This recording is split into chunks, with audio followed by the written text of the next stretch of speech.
Bendiciones, pueblo del Señor, que Dios me los bendiga y que la fuerza del Señor, su sabiduría sea sobre su pueblo, amén. Vamos a orar, quisiera tomar unos momentos para orar, porque hay varias gente de nuestra congregación que está afectada de su salud. Entonces vamos a orar, dice la palabra que cuando 2 o 3 nos ponemos de acuerdo, es poderosa la oración de sus santos, amén. Y la oración puede mucho. Padre, en el nombre de Jesús, estamos delante de tu presencia, Dios. Estamos estrenando misericordia, estamos estrenando bondad, Señor. Estamos estrenando un día, Señor, en cual tú nos dices, todavía nuestro propósito está vigente. Pero venimos delante de ti porque sabemos que no hay otro lugar en donde podamos ir, oh Dios. No hay otro lugar en donde podamos inclinarnos y humillarnos y reconocer que tú eres el Creador, que tú eres el Padre, que tú eres el Salvador, que tú eres el admirable, el consejero, el Dios fuerte y Padre eterno. Tú eres nuestro sanador. Y tu palabra dice que tú viniste a este mundo y te hiciste igual que nosotros. Y al ser un ser humano igual que nosotros pasaste por todas las cosas. Mas no pecaste, pero al ser un humano entiendes perfectamente cómo nosotros muchas veces nos podemos sentir. Y yo por eso en esta mañana, Padre, oro por todos tus hijos, Señor, que en este momento están afectados de tu salud. Tú los conoces, tú conoces quiénes son. Tú conoces lo que hay en sus mentes y en sus corazones. Señor, si hay un espíritu abatido por la enfermedad, Padre, en el nombre de Jesús, que tu calma llegue sobre ellos. Que la paz que sobrepasa tu entendimiento sea sobre ellos. Que todo pensamiento, oh Dios, que esté torturándolo, Señor, sea quitado y sea sujeto en el nombre de nuestro Señor Jesucristo. Que tu mano poderosa sea sobre ellos. Señor, que tu mano, Señor, les dé fuerzas, que tu fe sea aumentada en ellos, Señor, y que no olviden que al estar aquí en esta tierra estamos sujetos a lo que podamos pasar como cualquier otro humano. Pero la diferencia es que te tienen a ti y que tú no permitirás que nada pase. Si su propósito está vigente, todo lo que venga, aún lo más grande, lo podrán superar, oh Dios. Porque tú lo hiciste en la cruz de Calvario, Padre, en el nombre que es sobre todo nombre. Tú eres nuestro doctor perfecto, que aunque la palabra nos enseña que tú no viniste en sí a salvar el cuerpo, pero tú viniste a salvar el alma. Primeramente que todo, nosotros también sabemos que mientras haya un propósito en nuestra vida, tú tomarás hasta una enfermedad y la transformarás para bien de tu hijo, Señor, de tu hija, para mostrar, para transformar, para aumentar la fe, para hacer grandes hombres y mujeres de Dios. Padre, en el nombre de Jesús, que tu Espíritu Santo sea en el hogar de cada uno de tus hijos, Señor, y también de los que están aquí, Señor. Que tu presencia, Señor, tome cada rincón de cada casa que es representada, de cada hijo, de cada nieto, de cada hermano, de cada padre. En el nombre que es sobre todo nombre, te damos gracias. Amén y amén. Amén, iglesia. ¿Cómo están ahora sí? De verdad, decía él.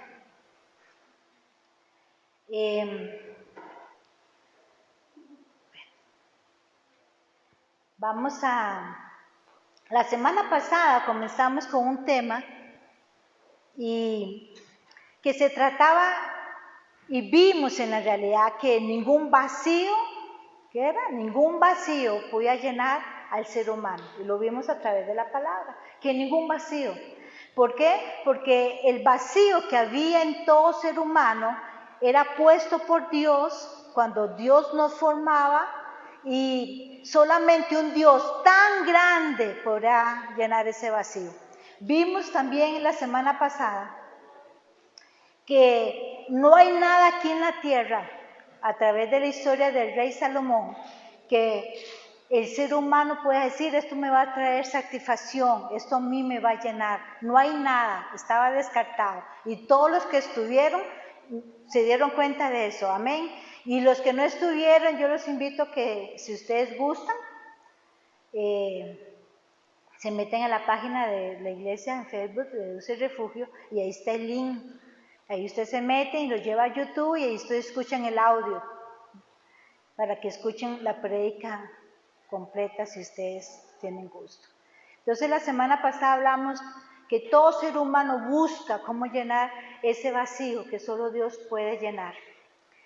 Y comenzamos viendo Génesis 2:7, en el momento en que se hace el vacío, ¿sí? En que el momento en que Dios nos deja a nosotros con un hueco en el alma, ¿sí?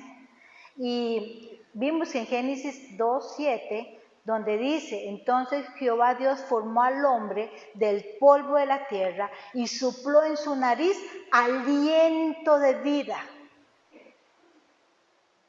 Y la palabra aquí, vida, en hebreo, es la misma que se escribe alma.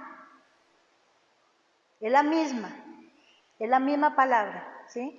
Nos dio aliento de vida, ¿sí? Nos dio una alma, y fue el hombre un ser viviente. Entonces, impresionantemente podemos imaginarnos la escena en donde Dios forma el ser humano, forma el cuerpo, tiene todo listo, tiene corazón, cerebro, riñones, intestinos, todo. Lo tiene ahí todo listo. Y Dios tomó los 19 elementos químicos que hay en la tierra. ¿Ustedes sabían que científicamente podemos comprobar que el ser humano viene de la tierra? Porque nuestro cuerpo tiene los mismos 19 elementos químicos que tiene el polvo de la tierra. Por eso dice que cuando es el momento de que nuestro propósito aquí en la tierra se termina, dice que el cuerpo regresa al polvo de donde fue formado. Y también, es maravilloso, ¿sí? Eso que la ciencia también ya testifique que el ser humano no viene del mono, ni nada, sino que nosotros somos, el ser humano fue formado del polvo de la tierra. Y dice que cuando ya estaba listo, dice que Dios se acercó, porque la traducción en hebreo es que se acercó a nariz a nariz, ¿sí? Dios se acerca al cuerpo humano y sopló aliento de vida, o sea, sopló el alma del ser humano. Pero esa misma alma, dice, se encuentra con un vacío que solamente un Dios tan grande puede llenar. Él lo dejó exclusivamente para llenarlo Él. Eso fue lo que vimos la semana pasada. Y imagínense todo lo que vimos, duramos 1:20 y algo, qué vergüenza, así que pena con ustedes, los que estuvieron. Entonces, una de las cosas que yo quiero continuar el tema es porque yo me hago la pregunta, si Dios tomó todo el tiempo para formar el ser humano, para poner el alma del ser humano, en donde toda la palabra, desde Génesis a Apocalipsis, nos habla de que lo que Dios más ama es el alma del ser humano, ¿qué pasa con nosotros? ¿Qué pasa? Y la palabra a mí me enseña qué es el hombre para Dios. Cuando hablo de hombre, ser humano, no es que hombre, varón, no, el ser humano. ¿Qué es el hombre para Dios? Y lo encontramos en Génesis 1:26, en donde dice, entonces dijo Dios, Génesis 1:26, hagamos al hombre a nuestra imagen, conforme a nuestra semejanza, para que señoree en los peces del mar y las aves de los cielos y las bestias en toda la tierra. ¿Qué hizo Dios? Después de que le dio y sopló vida, sopló aliento de vida, sopló el alma al ser humano, dice hagámoslo a nuestra imagen. Eso está todavía en Génesis 1:26, no lo ha formado, lo forma hasta en Génesis 2:7. Pero Él está reunido ahí con la Trinidad y dice, hagamos, es el plural, ¿sí? Hagamos al hombre a nuestra imagen.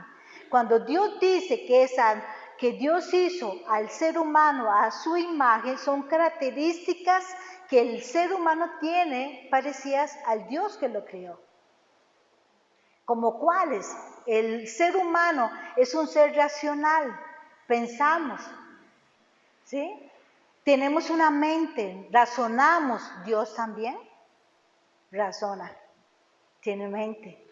El ser humano es un ser relacional, podemos relacionarnos con otras personas. De hecho, que la palabra nos enseña a nosotros que nosotros fuimos hechos para estar relacionándonos con los demás, ¿sí? Con familia, nos puso en familias, nos hizo después como cuerpos cuando aceptamos a Cristo, nos hace parte del cuerpo de Cristo. O sea, necesitamos, somos seres relacionales, podemos relacionarnos con otros principalmente a través del vacío que Dios deja en nuestra alma. Venimos a esta tierra y es necesario tener una relación con Dios. Algo que ni los animales ni las plantas tienen, ¿cierto o no? Y usted mira, ay no, pero yo tengo una relación con mi perrito. No, yo también, de hecho que estoy estrenando nieto, de 6 meses tiene. Es tremendo, él es tremendo. Pero él es un amor, sabemos que los animales sienten, aman, y de todos, ¿eh? Pero no hay esa relación, un animal no puede o no fue capacitado o no tiene la semejanza para poderse relacionar con Dios, solamente nosotros como seres humanos. El ser humano también tiene voluntad, me dice la palabra, Dios también tiene voluntad, somos una creación distinta al resto, ¿cierto, no? ¿Para qué? Vimos ahí en Génesis 1:26 donde dice, hagamos al hombre semejante a nosotros, ¿para qué? Para que señoree sobre esta tierra. Somos diferentes a la creación del resto. Cuando la palabra de imagen, hagamos al ser humano a nuestra imagen, en hebreo es tesel, dice, significa figura, representativa, o separado de la creación. Vea qué interesante, ¿sí? Porque la palabra enseña en Génesis que del día 1 al día 5, Dios primero ordena todo lo que está desordenado y comienza a hacer todas las plantas, a ordenar, y hace todos los animales, y el día sexto, ¿dice qué? Tomó e hizo el ser humano. Dice el ser humano. Que la palabra imagen también significa que el ser humano tiene algunas características similares a Dios. ¿Para qué? ¿Por qué lo puso en nosotros? Porque fuimos los llamados a ser a cuidar la tierra, a ser los mayordomos de cuidar esta tierra. De hecho, que una de las cosas que cuando estemos en el juicio final, una de las cosas que Dios va a demandar y nos va a juzgar a nosotros mismos de cómo hemos cuidado la tierra. Así que si somos descuidados, si contaminamos, si maltratamos a los animales, pues Dios también nos va a pedir cuenta de eso, porque somos llamados, separados de la creación, a la imagen de un Dios todopoderoso, que tenemos cualidades con un motivo de cuidar la tierra en el cual estamos. Amén. Entonces, cuando dice la palabra que somos llamados a señorear, significa que estamos obligados, en hebreo, obligados a guardar o proteger la tierra. Vea qué interesante, porque tal vez lo sabemos, ¿sí? Que Dios nos hizo, que Dios puso una alma, y la semana pasada vimos que Dios puso en nosotros tal hueco en nuestra alma que no hay nada en esta tierra que lo pueda llenar. Pero vemos cómo Dios decidió en su corazón formar al ser humano. Lo creó para algo especial. Amén. Entonces podemos ver cómo, primeramente, desde la creación, como un Dios, ¿qué piensa Dios de nosotros cuando formó el ser humano? Y vea cómo lo dice el salmista también. En el Salmo 8, de 3 al 6, vea cómo lo dice el salmista, referentemente a Dios. Dice, cuando veo tus cielos, está hablando el salmista, obra de tus dedos, la luna y las estrellas que tú formaste, digo, ¿qué es el hombre para que tengas de él memoria? ¿Y el hijo del hombre para que lo visites? Le has hecho poco menor que los ángeles y lo coronaste de gloria y de honra y le hiciste señorear sobre las obras de tus manos. Todo lo pusiste debajo de sus pies. Salmo 8, del 3 al 6. Lo vuelvo a repetir porque a mí me impresiona. Es que es como que se encierra todo, ¿sí? Cuando veo los cielos, está diciendo el rey David, cuando veo tus cielos, las obras de tus manos, la luna, las estrellas que tú formaste, digo, ¿qué es el hombre? Y eso que David no tenía telescopios, ¿eh? ¿Qué es el hombre para que tengas de él memoria y el hijo del hombre para que lo visites? Lo has hecho poco menor que los ángeles y ahí es la palabra que quiero, y lo coronaste de gloria. ¿Lo ven ahí? O sea, pensar en esta mañana que nosotros tenemos un Creador, un Padre, que nos escogió como hijos a través de la vida de nuestro Señor Jesucristo. Pero dice que al ser humano Él lo escogió para coronarlo de su gloria. ¿Nos amará un poquillo? ¿Ah? Dice, lo coronaste de gloria y de honra y lo hiciste señorear sobre las obras de tus manos y todo lo pusiste debajo de sus pies. Amén. ¿Qué quiere decir el Salmo? Que Dios escogió el día sexto para formar el ser humano y lo puso como corona de su creación. La creación inteligente, la creación que tenía la voluntad, igual que él, la creación que puede pensar, que tiene un libre albedrío, que puede decidir entre el bien y el mal, lo puso como corona de toda la creación.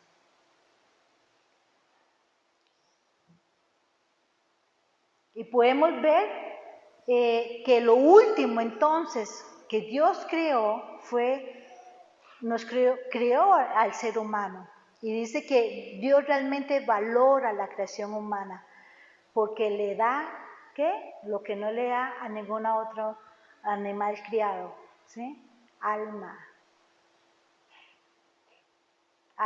en donde se aloja nuestra voluntad, nuestros pensamientos. No es que nuestra alma está en la mente. Claro, por aquello, ¿sí? No, nuestra alma no se aloja en nuestra mente. Es algo espiritual. Tiene voluntad, tiene mente, puede pensar, ejerce su libre albedrío. Por eso él dice la palabra que lo corona como la creación. Al decir que es una corona, es como decir que Dios mismo dice, es lo mejor que hice dentro de toda la creación. Cuando Dios hizo los animales del mar, por ejemplo, dijo, era bueno.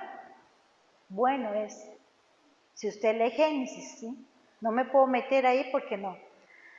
Usted es deber suyo es ir a verificar lo que estoy diciendo.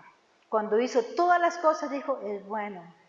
Pero cuando llega en Génesis 1:31 y dice que el sexto día y crea al ser humano, dice, era bueno en gran, ¿qué?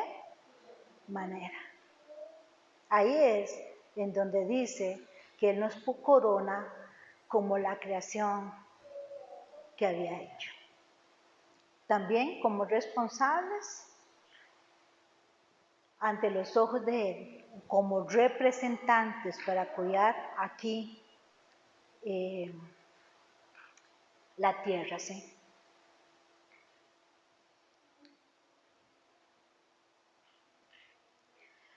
Ahora quiero, mis amados hermanos, que basados al punto bíblico, del punto bíblico, cómo podemos discernir o evaluar el valor que nosotros tenemos al tener el alma en sí. Es decir, a mí, usted mira, ¿por qué usted lo dice? Es que si nosotros pensáramos, porque la mayoría de gente dice esta expresión, yo tengo un alma, y es incorrecta la expresión. No es yo tengo un alma, el alma tiene un cuerpo, ¿cierto o no? Porque lo primordial y lo que era ¿qué? Eterno, ¿qué es? El alma. Es decir, el alma tiene un cuerpo, no yo tengo un alma. Lo vimos en Eclesiastés 3:11 la semana pasada, ¿recuerdan? Cuando dice que Dios plantó, hizo o puso eternidad en el ser humano. ¿Qué hizo? Puso una alma eterna. Entonces formó un cuerpo para que esa alma viniera y viviera un tiempo limitado aquí en la tierra. Cuando llegue el tiempo de que se termine, que ya está escrito en los cielos, como dice la palabra, en los cielos hay dos fechas, el día que nacemos y el día que regresamos al Padre. Nuestra alma regresa. Entonces, cuando regresa y ya termina el tiempo, la mayoría de gente cree que es materia y ya acabó todo, es pura materia. Pues no. Porque lo que pasa es que el tiempo límite del cuerpo humano llegó hasta este momento, pero el alma es eterna. Amén. El no creyente no tiene el concepto bíblico como tal vez nosotros lo podamos tener. Y vemos entonces que el ser humano no creyente no valora al extremo lo que es tener una alma. Y lo podemos ver a lo largo de la historia de la raza humana. Cómo se trata entre sí. La poca importancia que le da, el poco valor que le da a su misma raza. Y ustedes miran, ¿por qué dice eso? Es que es cierto, si yo valorara a otro ser humano, ¿ustedes creen que hubieran tantas muertes? ¿No? ¿Usted cree que los padres mataran a sus hijos? ¿No? Hijos matando a los padres, padres violando a sus hijos, ¿cierto, no? Hijos planeando matar a su mamá, como una noticia esta semana, sí, planeó matar a la mamá solo por 2 millones de colones. Qué poco valor tenía ese hijo de la mamá.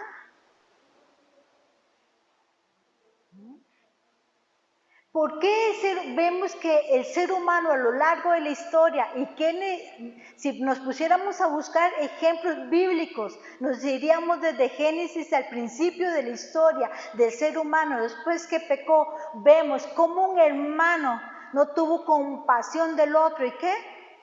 Y lo mató. Y si estudiamos la parte donde dice, que no me puedo meter mucho ahí, que dice que la sangre de Abel pedía a Dios que se le fuera vengado. Qué interesantes, ¿eh? Cómo el ser humano, tal vez por la falta de creer en Dios o aceptar a Dios, cómo vemos que entre nosotros los seres humanos no tenemos, no valoramos lo que está en nosotros, ¿sí? Vemos solamente nuestro exterior. Vemos el cuerpo, vemos a la persona, así es, pero el alma en sí, no estamos valorando el punto del alma. Ahora vean desde el punto de vista como Dios le da el valor al ser humano. Y lo vimos desde Génesis 2:7. Dice que Él sopló en su nariz aliento de vida. Es decir, Él dijo, yo voy a hacer un cuerpo humano para que el alma que salga de mí, es decir, la vida que salga de mí pueda estar en ese cuerpo humano y llegue a la tierra a tener un propósito. Pero vamos a ir más adelante en Génesis capítulo 9:6. Vean lo que dice Dios sobre lo que son las leyes y son necesarias las leyes. Al ver la maldad o el pecado que hay en el ser humano. Génesis 9, versículo 6, perdón. Dice, el que derramare sangre de hombre, Génesis 9, 6. El que derramare sangre de hombre, por el hombre su sangre será derramada, porque a imagen de Dios, ¿es qué? Es hecho. ¿Oh? ¿Vimos qué era la imagen? Era lo que Él sopló, ¿sí? Que lo coronó, que le dio una alma. Y está diciendo en Génesis 9:6 que el que derrame, es decir, el que mate a otro hombre, estamos hablando de raza humana, ¿sí? Por el hombre su sangre será derramada. ¿Por qué? O sea, el que mate a un ser humano merece morir. ¿Por qué? Porque es que imagen del Dios que lo hizo. Fuerte, ¿no?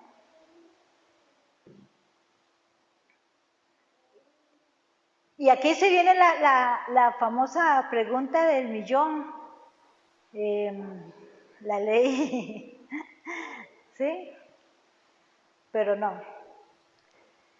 El pasaje en sí nos insta a que por eso nosotros, Dios puso leyes y autoridades para que ejerzan ley sobre el ser humano por la condición del corazón.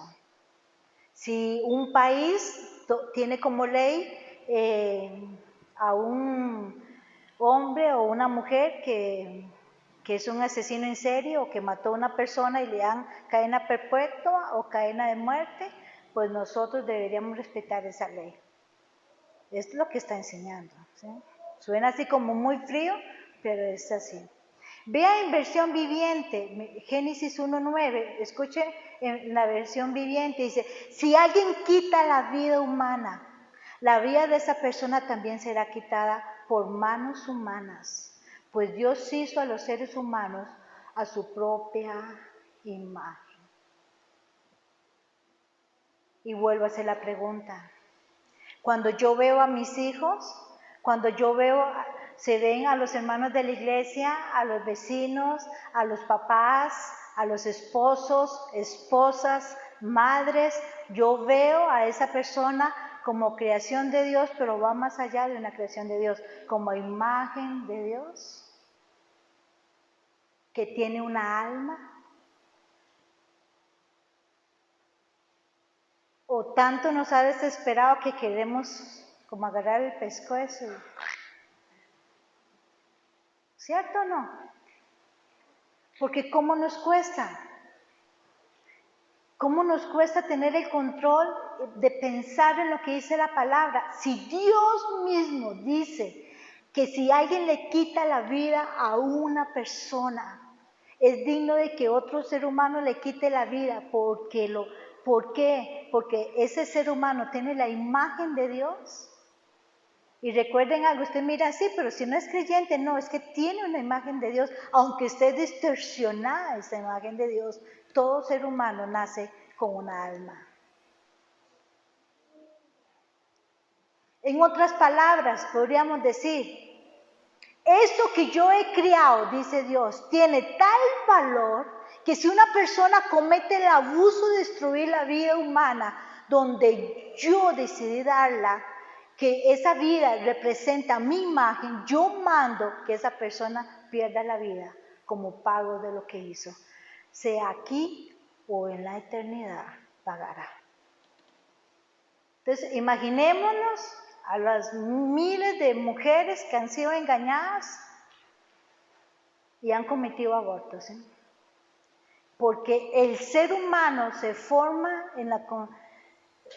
Les cuento, esta expresión que dimos ahora el día que di la prédica sobre cómo votar, me trajo bastantes dificultades, pero bueno, yo me sostengo en mis principios bíblicos. El ser humano, en el momento en que el óvulo y el espermatozoide se unen, ahí mismo hay un alma.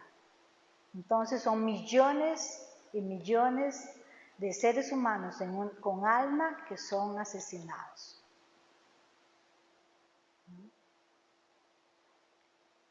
Y dice, esas personas pagarán, sea aquí en la tierra o en la eternidad. Entonces podemos ver el valor que Dios le da al ser humano, aunque esa persona no tenga a Cristo como Salvador. Siempre, lo vuelvo a repetir, el ser humano tiene restos de la imagen de Dios. Cuanto más, mis amados hermanos, para pensar, cuanto más los que han aceptado a Cristo en su corazón. Porque ahora no solamente tenemos un alma con semejante a la imagen de Dios, pero llenamos nuestro vacío, como lo vimos la semana pasada, con Cristo. ¿Cuánto valor tiene eso?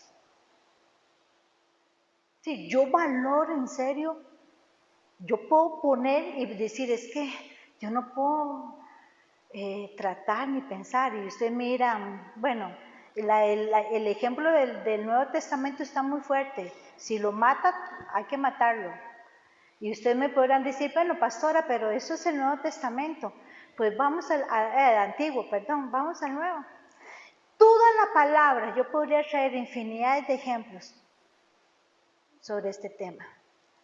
Pero en el Nuevo Testamento también hay otra declaración distinta, pero nos ayuda a entender mejor el valor que Dios le da al ser humano y que muchas veces nosotros no se lo estamos dando. Santiago capítulo 3, versículo 9.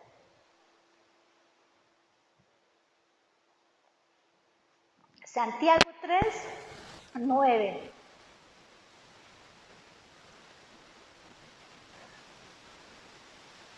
Está hablando de la boca, porque vamos a leer sobre ese versículo, aunque todo antes y después está hablando sobre el miembro que es nuestra boca. Dice, con ella bendecimos a nuestro Señor y Padre, y con ella maldecimos a los hombres, que han sido hechos, ¿qué?, a la semejanza e imagen de Dios. Santiago 3. Te lo vuelvo a repetir, está hablando de nuestro miembro. Y todo el pasaje dice, ¿cómo puede ser que de una misma fuente salga agua dulce y amarga? Es lo mismo, ¿sí? Está diciendo, ¿cómo una boca puede bendecir a nuestro Padre? Y entonces está hablando a cristianos, a conocedores de la palabra, ¿sí?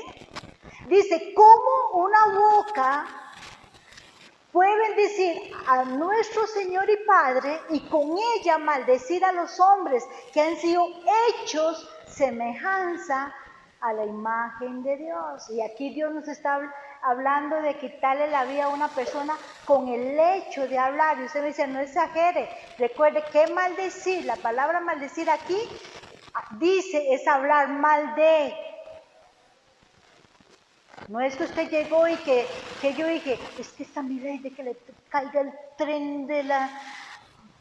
No, es que solo el hecho de hablar mal de... ¿Cierto?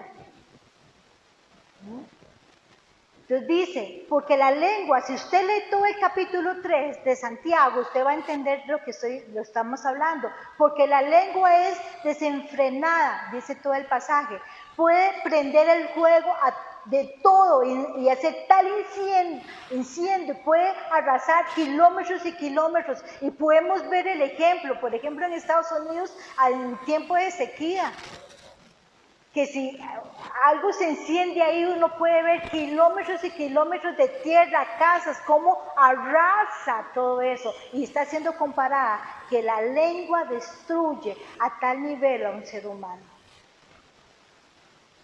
Lo destruye. También es como un animal peligroso. Usted dice que busca su presa para matarla. Y otra vez nos recuerda, maldecir significa hablar mal de él. Como lo haces hablar contra. ¿Por qué es tan importante? Y Dios le dice, es que cuando usted habla de alguien que tiene la imagen mía, es como que usted esté hablando de ¿quién? De Dios mismo. ¿No es cierto? Cuando nosotros como padres nos quejamos de nuestros hijos, es como que si nos estuviéramos quejando ¿de quién? De Dios. Cuando los hijos se quejan de sus padres delante de los ojos de Dios, ¿a quién cree usted que se están quejando? No es de Dios. Ese es el punto que yo quiero llegar. Porque si yo me quejo de algo, si yo hablo mal de alguien, después de la palabra maldice es hablar mal, es que o me justifico, o yo digo, es que no, es que me saca de las casillas, es que causa que yo le tire este montón de palabras. Si tuviéramos el presente que esa persona tiene una alma, que esa alma es eterna, las 24 horas al día, yo creo que nos evitaríamos muchos problemas. Porque la palabra me enseña que Dios me va a pedir cuenta por lo que yo haga. Diga, escuche, manifieste y cuanto más por otro ser humano que lo hizo a imagen de Él. ¿Fuerte o no, mis amados hermanos? ¿Cómo nos cuesta a nosotros como familia ver a los papás o a los hijos como alma? Recuerde, es que no es una alma, yo tengo un alma, no es que la expresión es incorrecta, es una alma que tiene un cuerpo, porque esa alma es eterna. Amén, es eterna, es eterna. El cuerpo se va a desgastar, el cuerpo se va a deshacer y va a volver al polvo. De hecho, que suena muy pesado, ¿sí? Pero ustedes saben, mis amados hermanos, que en el libro de Isaías, si lo usamos, y está bien usarlo, yo lo uso cuando estamos enfermos, que por sus llagas nosotros hemos sido sanados, y nosotros lo aplicamos cuando estamos enfermos físicamente, pero el pasaje no está hablando de físicamente, está hablando de espiritualmente. Porque como lo dije, yo no sé en qué predica, ya no me acuerdo, porque hace bastante. Recuerde que nosotros cuando hablamos un punto del tema de la salvación, creo que esa está grabada también, que Cristo vino a salvar nuestra alma, porque es eterna, pero el cuerpo físico todavía no ha sido salvo. ¿Y usted qué? No. Cuando el alma sale de este cuerpo es un estuche, dice la palabra. ¿Es un qué? Una casa, lo compara, es una tienda de campaña, lo compara la palabra, es un templo. ¿Para qué? Para que el Espíritu Santo more junto con nuestra alma, ¿cierto o no? Y el cuerpo va a ser restaurado y hecho a la imagen perfecta de Cristo, como Cristo está ahorita en el cielo, con cuerpo, con su alma, hasta que Él venga y los que hayan partido antes que nosotros, resuciten primero. Y Dios va a levantar a todos, qué impresionante, ¿sí? Se van a abrir las tumbas de los santos y Dios va a formar de todos lados el mismo cuerpo para que las almas que están allá con Él Y después dice que los que estamos aquí en la tierra y no hemos visto muerte todavía, dice que oiremos las trompetas, que las trompetas es cuando Él diga, aquí estoy, vengan, vamos a ser levantados en los cielos. Y ahí, en un abrir y cerrar de ojos, este cuerpo enfermo, este cuerpo que se está desgastando, al estar, va a ser transformado. ¿Para qué? Para que nuevamente el alma de nosotros vuelva a entrar al cuerpo ya glorificado. Amén. Impresionante, ¿sí? Pero eso no era el tema, ya me desvié. Lamentablemente, entonces el pecado que podemos ver con respecto al alma, yo siempre digo que es pecado, es lo que Santiago 3:9 nos dice. Es el más frecuente porque es el pecado que la mayoría cree que no ven, que nadie ve y nadie se da cuenta. Porque va más allá. Recuerde que no es si yo mato a alguien. Dice en Mateo nuestro Señor Jesucristo que con solo que yo piense, ya ante los ojos de Dios ya lo hice.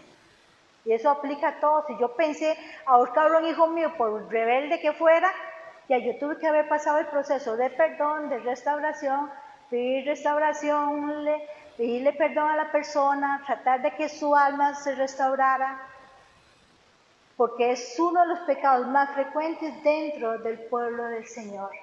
La costumbre de estar destruyendo al ser humano con nuestra boca, y se nos olvida que nos van a pedir cuentas porque somos imagen de Dios. Amén. Lo aplicamos para todo, porque lo vimos cuando hablamos sobre las votaciones. Dios no nos llama a criticar a un gobierno ni a hablar mal de un presidente. Nos llama a orar por el presidente y a orar por el gobierno. ¿Cierto, no? Que vaya a quedar, y ahí sí, estemos a favor o estemos en contra, nuestro deber no es ni tan siquiera abrir la boca. Simplemente es orar, porque lo que le pase al país, nos vamos a sufrir todos. Nosotros no estamos en una burbuja, estamos excluidos porque somos creyentes, no. Estamos en un mundo en donde lo que le pase a una persona no creyente, estamos también nosotros, podríamos vivir lo mismo. Y quiero aclarar un punto, mis amados hermanos. Yo no quiero que usted se quede con la idea de que nosotros como seres humanos somos unos superhéroes, casi dioses, como hay doctrinas que toman al ser humano y lo ponen casi como al igual que Dios. No, para nada. Y quiero que se quite eso, porque en el momento en que el pecado entró en el ser humano, nosotros dice la palabra que el ser humano se convirtió en inútiles, insensibles, separados de Dios, que para nada bueno puede hacer. Sin Dios. Cuando el pecado entró al ser humano. Sin olvidar que conozca o no conozca a Cristo, tiene un alma semejante a la de Dios. Y fue Dios el que lo puso ahí. Entonces vemos lo glorioso, ahora lo estábamos cantando, cómo Dios decide entonces enviar a su Hijo a morir por nosotros, a morir por la eternidad.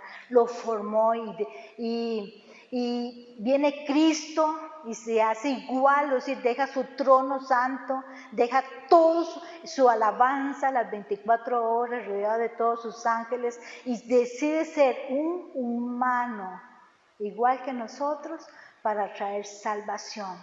Y dice la palabra, no solamente nos trajo salvación, dice la palabra que también para compartir su gloria. Y dice la palabra en Efesios que nos hace coherederos como sus hijos. Imagínense. Jesús nos llama hermanos menores. Impresionante. Y dice, y lo mismo podemos ver en la palabra, no lo hace con la otra parte de la creación, lo que son plantas, animales, estrellas, no, solamente con nosotros. Y entonces uno puede ver, mis amados hermanos, el valor que Dios le da entonces, por hecho que Él sabe que nosotros tenemos una alma eterna y que nos envió aquí a morir, a vivir aquí a la tierra, solamente para que nosotros a través de nuestro libre albedrío, que esa alma decidiera llenar el vacío que solamente Él puede dar y aceptar a Cristo como Salvador de nuestra vida. Amén. Entonces nosotros no tenemos valor por sí mismos, y eso que tiene que quedar claro en nosotros. Nosotros tenemos un valor agregado fuera de la demás creación y tiene que quedar claro, lo recibimos cuando Dios mismo puso su imagen en nosotros y pagó un precio que fue el precio de sangre a través de nuestro Señor Jesucristo. Vea qué interesante lo que hace el pecado con el alma, porque sabemos que el enemigo va a estar interesado en que el ser humano decida estar aquí en la tierra y su alma pasa una eternidad no donde lo pasaría un creyente. ¿A través de qué? Del pecado, ¿sí? Y rápidamente, les doy las citas, no las busquen porque voy muy rápido. Dice que el pecado cuando entra al alma del ser humano, dice que nos convierte en enemigos de Dios. Eso lo encontramos en Romanos 5:10. No pensamos en Dios, y las personas que no conocen al Señor como Salvador, pues hacen muchas cosas, pero lo único que no piensan es en Dios. Eso es lo que dice Romanos 5:10, enemigos de Dios. Es el ser humano que no lo quiere aceptar a Él como Salvador de sus vidas. Es esclavo del pecado. En Romanos 6:17 dice que el pecado nos forza, nos esclaviza, ¿sí? Nos hace estar muertos en delitos y en pecado. Constantemente, o sea, la persona que está en esclavitud de pecado no sale de ahí. Y un muerto, mis amados hermanos, si queremos entender lo que es estar muertos en delitos y pecados, un muerto no puede ver, un muerto no puede sentir, no puede oír, y estoy hablando en la área espiritual. Alguien que está muerto en sus delitos y pecados no escucha, no puede ver, no siente espiritualmente. ¿Qué hace el pecado también en el ser humano? Porque eso depende mucho cuando el ser humano parta de esta tierra, ¿para dónde va a ir? Dice que el ser humano está destituido de su gloria. Eso lo encontramos en Romanos 3:23. Nadie podría vivir una vida que no glorifique a Dios, si no lo acepta como a Cristo como su Salvador. Estamos destituidos de su gloria. Dice también que el ser humano, cuando no tiene a Cristo en su corazón, dice que su voluntad está esclavizada. Eso lo encontramos en 2 Timoteo 2:26. Su voluntad va a ser hacia solamente en el pecado. Va a obedecer ciegamente el pecado. Va a buscar, como vimos la semana pasada, esos seres humanos que buscan cómo saciarse y nunca van a ser saciados. Y no importa lo que tengan que hacer, siempre van a estar buscando cómo saciarse con cosas materiales o con personas. Y dice que el ser humano, cuando no tiene a Dios en su corazón y su alma no ha sido restaurada, dice que tiene un entendimiento entenebrecido. O sea, su mente está totalmente bloqueada, 2 Corintios 4:4. Satanás ha logrado poner tinieblas en el entendimiento del ser humano. Y la palabra es claro. Por eso, cuando nosotros venimos a esta tierra, nacemos con una alma. Dice que esa alma nos va a llevar a sentir tal vacío que todos nosotros vamos a llegar a necesitar, ¿qué? A un Salvador, a un Dios tan grande que nos pueda llenar. Y la semana pasada lo vimos, no hay nada en esta tierra, mis amados hermanos. No hay nada, ni sea material, ni sea personas, no hay nada. porque ese vacío siempre nos va a hacer sentir insatisfechos con cualquier cosa que haya en esta tierra que no sea Dios. El mismo Jesús en el Nuevo Testamento nos pregunta a nosotros entonces, ¿qué es la prédica de este domingo? ¿Cuánto valoro yo mi alma? ¿Cuánto valoro yo mi alma? Busquemos Marcos 8, versículo 36.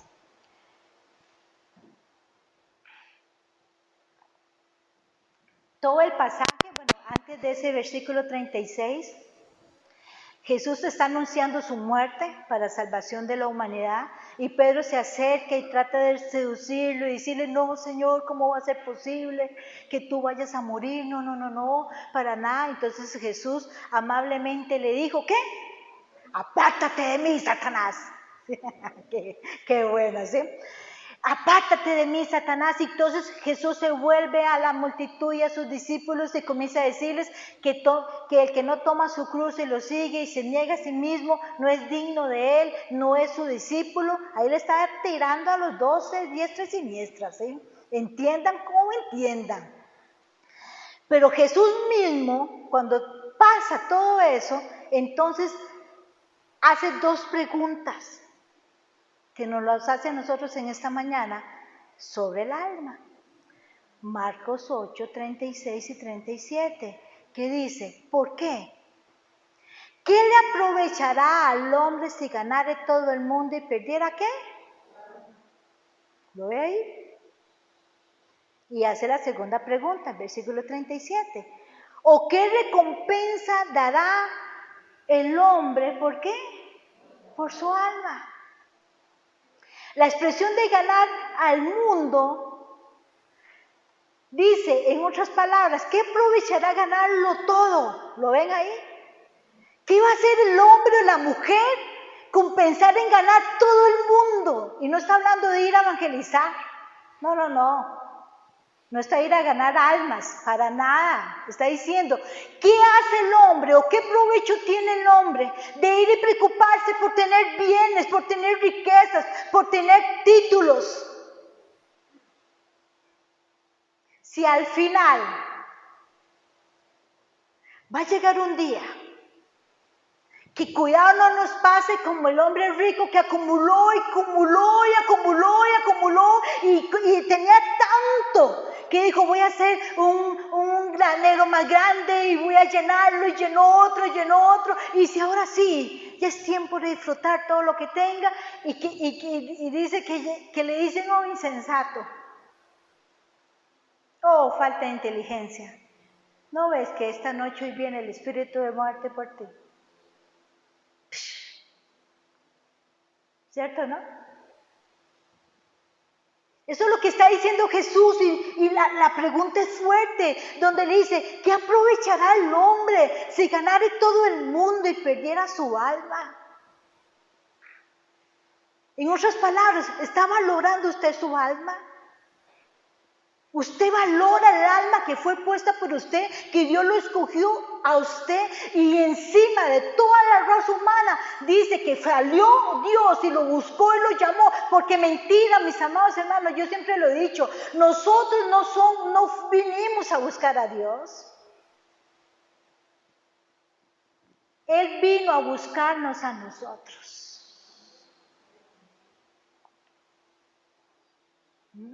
Que Dios permitió y tenía un plan perfecto y permitió que nosotros en el momento en que aceptáramos a Cristo en nuestro corazón fuéramos acorralados, ¿sí? Y fuéramos empujados y sintiéramos ese vacío tan tremendo, porque yo no sé usted, pero yo sí sé en mi historia que yo sí supe que fue sentir ese vacío.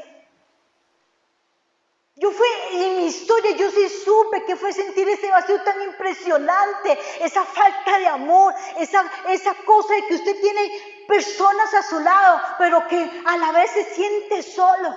Y ahora estábamos en la alabanza y yo me acordaba en ese momento, yo no sé, yo me imagino que a usted no se les ha olvidado.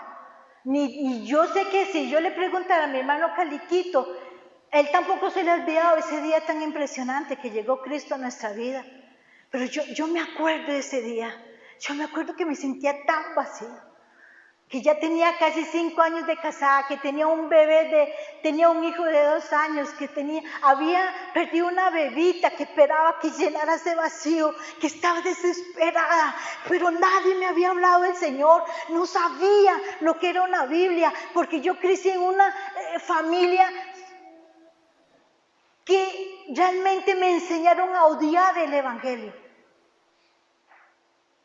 Y en mis tiempos, aquí en Escazú, hace casi 56 años aquí en Escazú, voy a quitarlo, sin querer juzgarlos,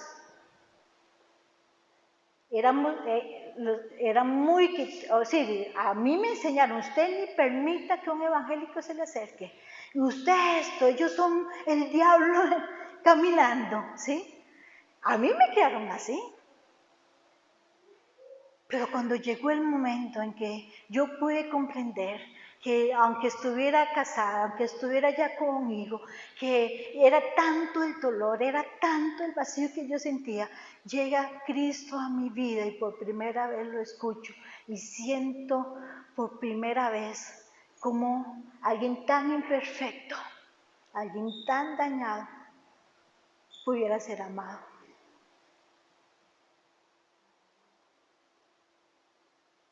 Y ahí entra el Señor a mi vida y lo conozco.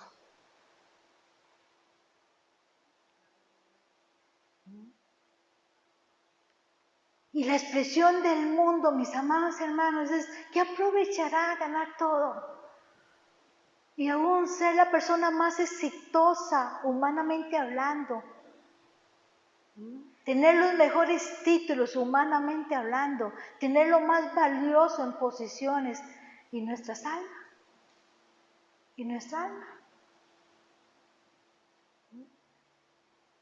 Podremos tener entonces mansiones, dinero, autos, contactos influyentes, tener los mejores títulos, poder enviar a nuestros hijos a los mejores colegios para que tengan un mejor futuro que nosotros mismos. Le podremos dar todo lo mejor con el don dinero que pueda comprar.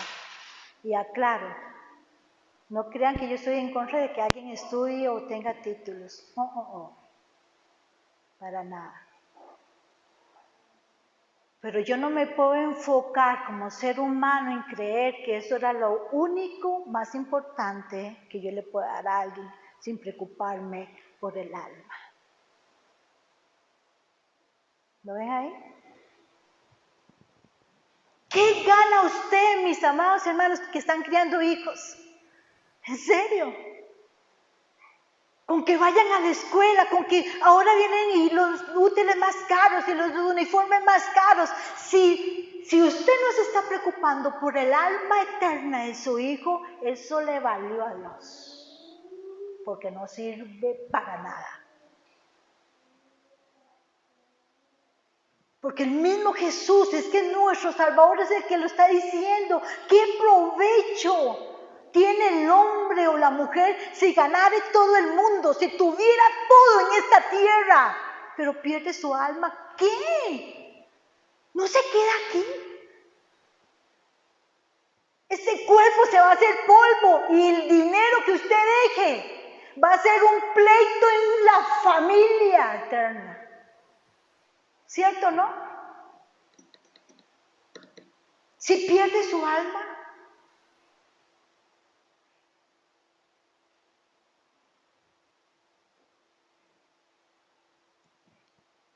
Entonces serían muchas preguntas, así como yo me preocupo por prepararme intelectualmente, hablemos de nosotros como personas, así como yo me preocupo por mi salud físicamente, así como yo me preocupo porque mi casa esté bien, haya que arreglarla, si hay que pintarla, haya que pagar esto, haya que pagar lo otro, así como yo me preocupo, la pregunta es, ¿me estoy preocupando por mi alma? Me preocupo por mi alma. Y no me quiero adelantar al final, es que ustedes saben que el alma es eterna y el alma tiene 2 lugares para pasar la eternidad. Y aquí en la tierra es donde yo decido dónde voy a pasar la eternidad. No es 3 minutos antes de morir porque no sabemos en qué momento sea. Así como yo me preocupo por mis hijos, por lavarles, por cocinarles, por mandarlos a estudiar, porque estudien, porque tengan dinero o tengan ropa de marca. En serio, me estoy preocupando por mis hijos, por el alma de ellos. Mis amados hermanos, lo hablo como mamá.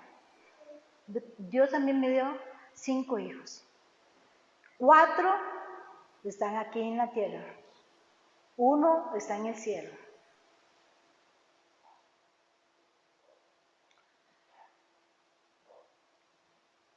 Yo me hacía mucho esa pregunta. Toda mi vida, desde que mis hijos, y ahora son adultos. Ahora son adultos. Pero aunque sean adultos, Dios me va a pedir cuenta de lo que yo hice antes para que ellos tomaran las decisiones que están tomando ahora. Gracias a Dios y por la misericordia de Dios, mis hijos están en los caminos del Señor y sus generaciones están levantándose conociendo al Señor. De hecho, que un día de estos, creo que fue el viernes, estaba con Mati y Tomás viendo una serie. Yo un poco aficionada a las dramas. Y en esa serie había mucho tema de suicidio.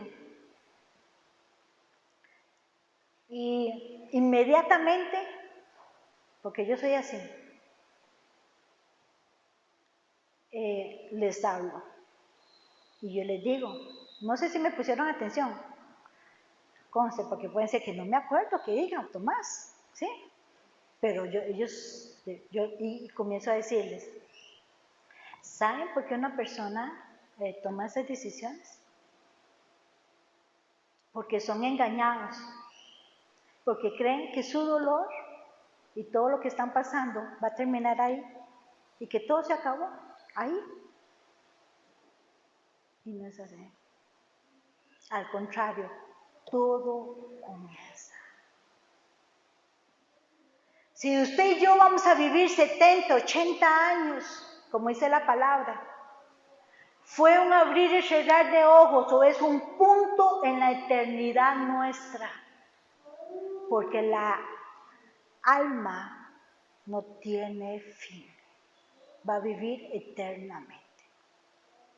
¿No es un punto entonces de reflexionar? ¿No es un punto de decir, ¿qué estoy haciendo con mi alma? O sea, ¿la estoy alimentando? ¿Le estoy hablando como dice el salmista que dice, alma, alaba al Señor? O el cuerpo nos dice, no, hoy no voy, es que hoy tenía tanto dolor, esto y el otro, mis amados hermanos. Y perdón, yo cada rato pido perdón, pero yo no voy a hablar nada de lo que yo no viva. Yo lidio con una enfermedad. Y cuando yo los domingos estoy aquí de pie, yo tengo que tener muy claro que a las 7 de la mañana yo tengo que estar tomando algo para poderme parar aquí. Porque si no, no podría cargar el micrófono.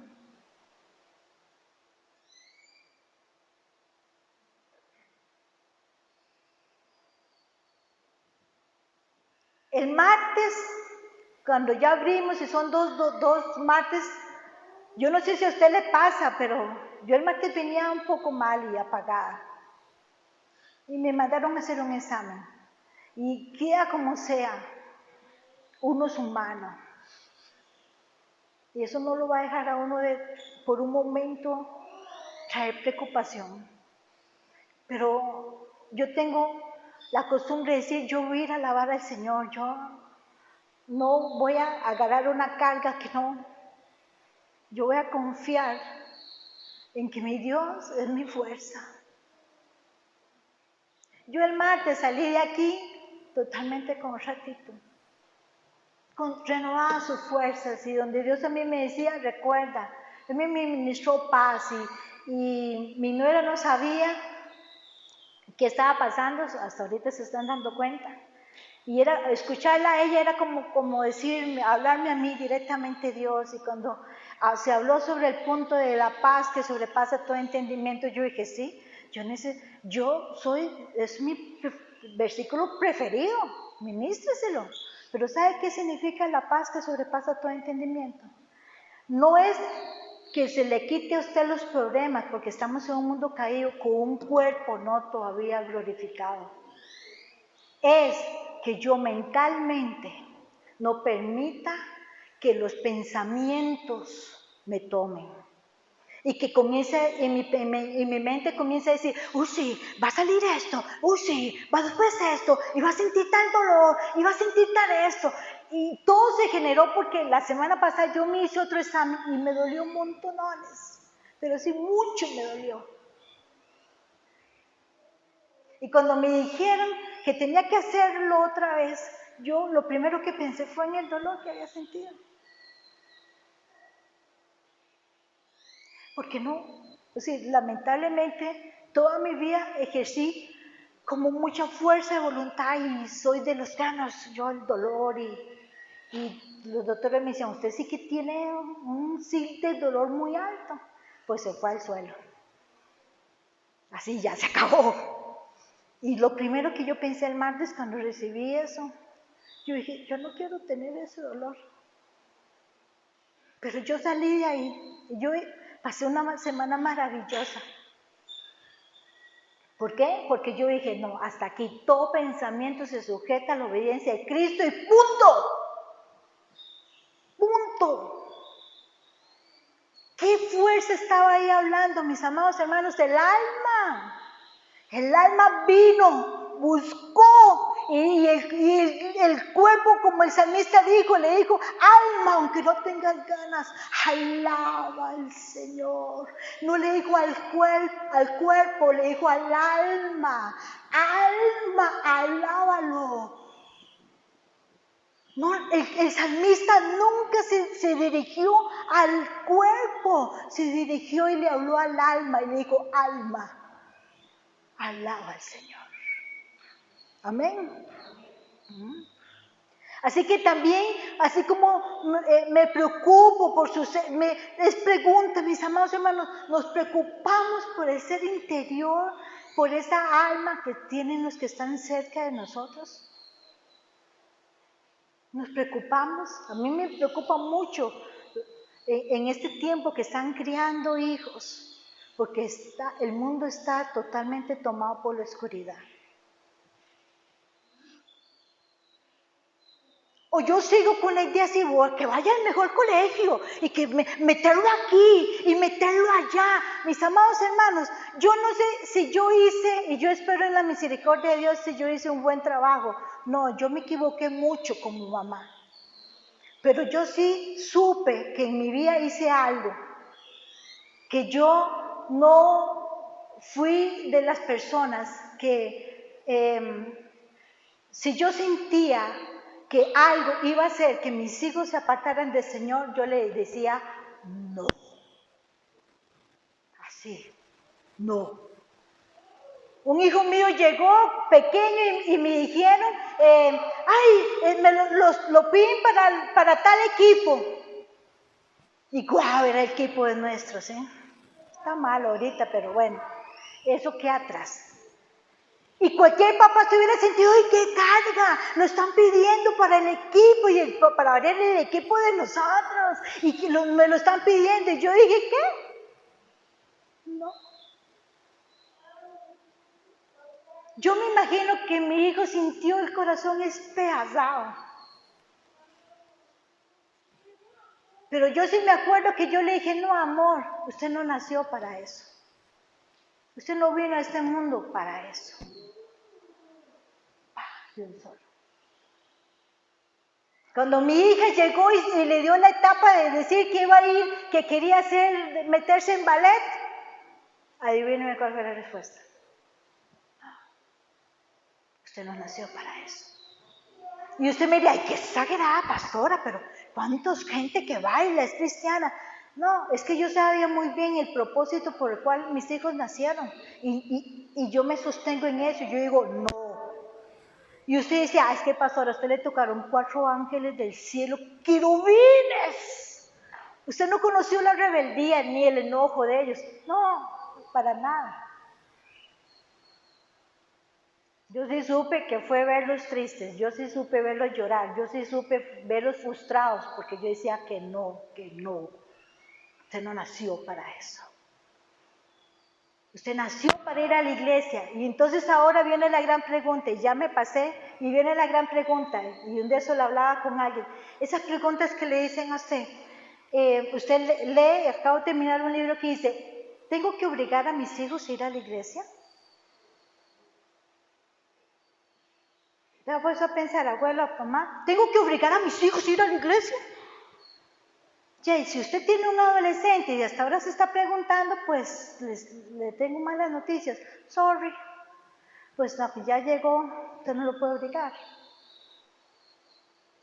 Porque cuando un niño preocupado, que tiene papás preocupados, le voy a decir cómo se hace. Nacen desde pequeños o llegan a una iglesia pequeña, desde pequeños a la iglesia. Nunca nos vamos a preocupar para que ellos se congreguen siendo adolescentes, porque desde pequeñitos vieron que la mamá solita o el papá solito o los dos papás, su prioridad era ¿qué? Ir a la iglesia. Voy martes, voy domingo, ¡ay, tal paseo! ¡Ay, bueno, ok, vamos! Yo no estoy diciendo que es malo. No, sí, vamos, hoy sí. Oh, pero el otro es el equipo. Oye, ¿qué tal? Ya llevo 3 domingos de no congregarme. Cuando ese hijo llegue a la adolescencia y esa alma tome su libre albedrío, esa alma va a entender que todo es primero menos Dios. Mis amados hermanos, es así. Lamentablemente es así. Entonces yo me aterrorizo oír papás que dicen, sí, metámonos aquí, metámonos allá, metámonos, es el otro, es aquí. No es que esté mal, pero yo me estoy preocupando por el alma de mis hijos. Yo me estoy preocupando para que ellos sean salvos y tengan un día en que ellos digan, tal día yo conocí al Señor Jesucristo y lo dejé entrar en mi vida. Es el alma y el alma de ellos es eterna, mis amados hermanos. Y yo no me imagino un papá pensando que va a estar allá en las bodas del Cordero. Mucha gente dice, no, cuando esté yo allá en las bodas de Cordero, Señor me va a quitar la memoria de todo lo que dejé aquí en la tierra. ¿Quién dice eso? ¿Quién les enseñó que nosotros vamos a perder la memoria? ¿Por qué no? Vamos a ser conscientes de quién está y de quién no va a estar. Que no vamos a sentir dolor por los que no están, porque vamos a entenderlo desde el punto de vista de Dios, es otra cosa.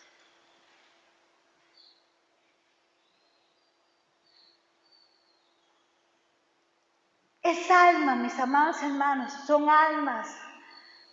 Ahí son preguntas que deberíamos hacernos. ¿Estás preparado? ¿Estás preparando a tu familia para la eternidad? ¿Sabes o estás consciente de que después de esta vida, después de esta vida, todo va al revés? Después de esta vida, perdón, no es que termina todo, al contrario, todo comienza. Usted como mamá y papá están pagando el precio en oración para que sus hijos, sus hermanos, sus padres, porque aquí hay mucho joven, que si usted llegó a Cristo es porque Dios le va a pedir cuentas del alma de eso.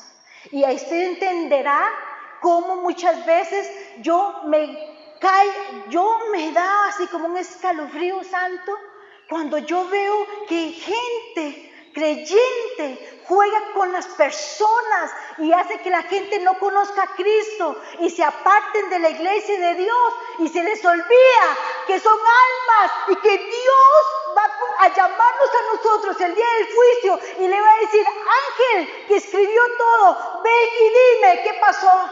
Y ese ángel que tiene escrito todo lo que hemos dicho, pensado y hecho, va a decirnos, el alma tal está en el infierno por ti, el alma tal esto, el alma tal otro, el alma tal otro, el alma tal otro. Mis amados hermanos, es el tiempo de yo decir, ¿cuánto estoy yo sacando mi tiempo para poder tener una carrera así? Ok, perfecto. Pero es el mismo tiempo que yo saco para que mi alma busque al Señor y se llene, ¿o no? Porque es eterno. Hoy estamos, más tarde no sabemos.